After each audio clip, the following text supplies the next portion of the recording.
So let's see question number 11 of class 9th NCERT. An atom of 70X has 31 electrons. How many neutrons are there in its nucleus? हमसे क्या पूछा है? हमसे पूछा है एक एटम आपको दिया हुआ है X70 का और उसके पास 31 इलेक्ट्रॉन्स हैं. आपको पहली बात ये पता होना चाहिए कि जो अगर आप कोई भी एटम लिखें, आपने सपोज मैंने लिखा Z एटम, उसके ऊपर A आता है और नीचे आपके सॉरी Z नहीं लिखेंगे, हम कुछ और ले लेते हैं.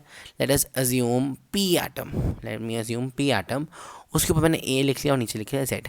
तो A क्या होता है आपके पास? A is your mass number और Z आपके पास क्या होता है? एटॉमिक नंबर होता है.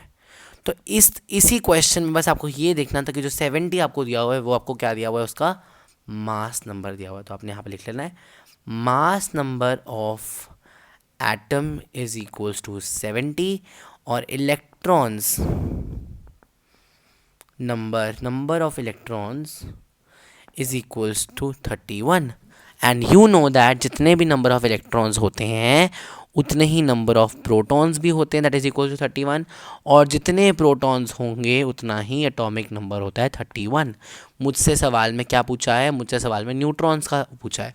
तो आपको पता होना चाहिए neutrons is equals to A minus of Z, where A is your mass number और Z आपका एटॉमिक नंबर होता है.